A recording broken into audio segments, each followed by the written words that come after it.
समांतर प्रगति आमे समांतर प्रगति विषय जानिजे कोन जदि कोनोसी अनुक्रमर प्रत्येक पदरु प्रथमटी को छाड़ दवा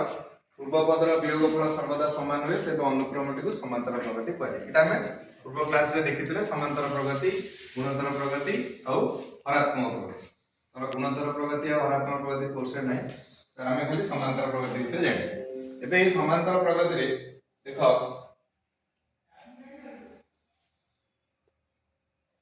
एट गोटे तुमरो समांतर प्रगति रे एट गोटे छबिटा अछि पिक्चरटा अछि देखो एटी दुईटा कॉइन अछि एटी पांचटा कॉइन 8टा 11टा 14टा तमन एटी दुई पर एटी केते ए एटी प्रथम पदटा हम जानि जे प्रथमटा को निया जे प्रथम पद एटी 2 डी केते होछि केते केते बडी बडी जाउछि 3 3 बडी बडी गला तो डी टा मार्क करले 5 - 2 हला 3 8 5 - 5 3 एमति बात एटी सेंते एटा एपी रे अछि गोटे बॉक्स तीनटा बॉक्स पांचटा बॉक्स सातटा बॉक्स नौटा बॉक्स एठी ए केते 1 और साधारण अंतर केते होछि 2 दुई दुई बडी बडी जाउछि सेटा हम कहछ साधारण एटा हम आगु पढि देले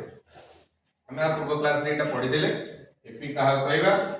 प्रथम पद के साधारण अंतर के केमिति साधारण अंतर बाहरछि एटा हम जानि t2 - t1 t3 - t2 t1 t2 कोन पद संख्या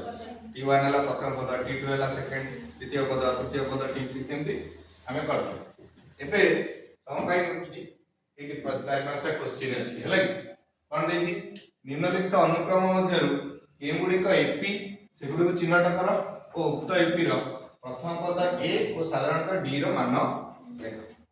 हमें एथरो चिन्हट करिवा कि एपी रे अछि औ प्रथम पद के साधारण अंतर की हला प्रथम क्वेश्चन डा ए रे अछि 1 4 7 10 13 16 एटा देखिलो एपी रे अछि कि नै कि कहबे हाथ टेकियो एपी रे एटा अछि कि नै देखि कि चिंता करी को ये कहलु अछि एपी रे आज्ञा सर अच्छा जदी अछि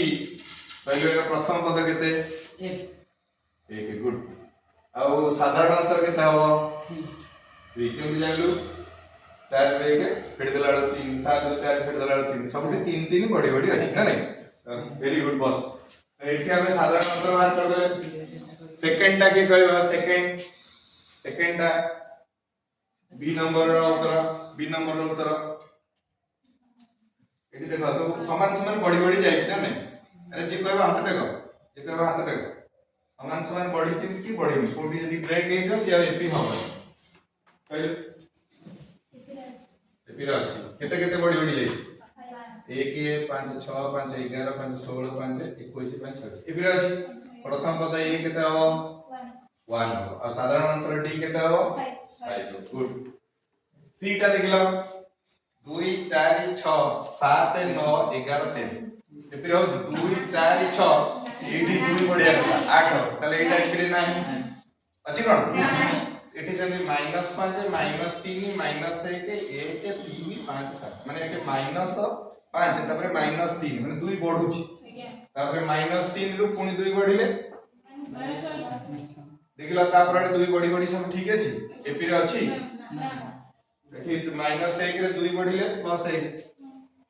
2 बढ़ले +1 होछ तो 1 रे 2 बढ़ले 3 3 रे 2 बढ़ले 5 5 रे 7 काई हो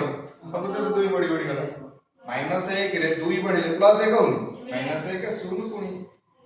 1 तो एटा डी रे भी एपी रे 18 16 14 12 10 8 एक कमी 2 जाई माने कमी 2 जिबा माने -2 बढ़ी बढ़ी जाई तो -2 बढ़ो जी माने एटी समान समान 2 2 कम ये भी एपी रे अछि एटी साधारण अंतरटा केते हो साधारण अंतर -2 वेरी गुड तो हमें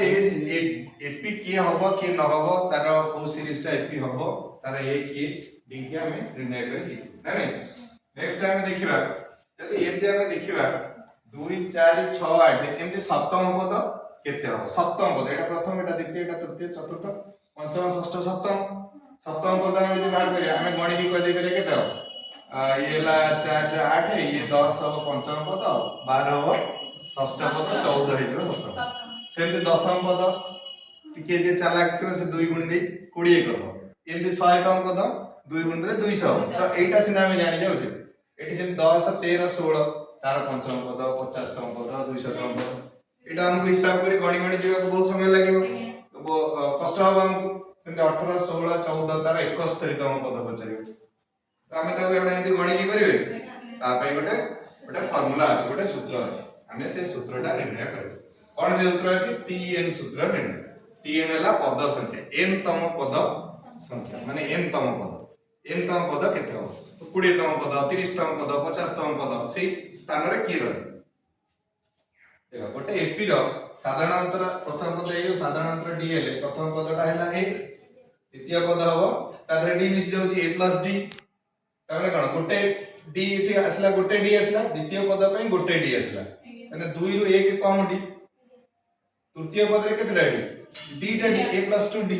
2 माने 3 रु 1 कम गेला तृतीय पद पई गोटे कम d चतुर्थ पद रे सेंदी 3d रहया त गोटे कम d सेंदी n तम पद रे गोटे कम d रहियो a plus n minus 1 whole into d गोटे कम पद रहियो ताने एठी से फार्मूला टा लिखा होची प्रथम पद प्लस पद संख्या -1 यदि n तम पद नबा प्रथम पद युक्त n minus 1 whole into d ताने एठी पद संख्या जो -1 रहला माने पद संख्या जति 20 तम पद नबा सेठी 19 हो 19 गुणन d पद संख्या गुणन साधारण बुझी परलो एटा ताबले n तम पद पई सूत्र हमर बारि गेला a plus n minus 1 into whole into d तो ए पिरो साधारण रूपटा जदि हम लिखिबा प्रथम पद a द्वितीय पद a plus d तृतीय पद हला a plus 2d एंदी n तम पद को हम लिखि परिबा a plus n minus 1 into d बुझियला तो tn सूत्र निर्णय करिवार ये हमर फार्मूला वाला प्रथम पद युक्त पद संख्या -1 into बुझियला ना बुझियला तो एटी गोटे सेंते देखा अछि प्रथम टर्म फर्स्ट टर्म इंग्लिश लिखा है first term second term third term fourth term nth term तो प्रथम पद a द्वितीय पद हला a plus d तृतीय पद हला a plus 2d चतुर्थ पद a plus 3d सेंते n तम पद ऊपर केते लिखा है a plus n minus 1 into d सूत्रटा बुझियला तो एटी d साधारण कॉमन डिफरेंस माने साधारण अंतर बुझियो कि नहीं तो ए दुटा क्वेश्चन तमे लिखि लियो ए दुटा क्वेश्चन रो उत्तर तमे करियो परियो ना परियो लिखि दियो परियो एबे क्वेश्चन ता देखो 2 4 6 8 3 15 केते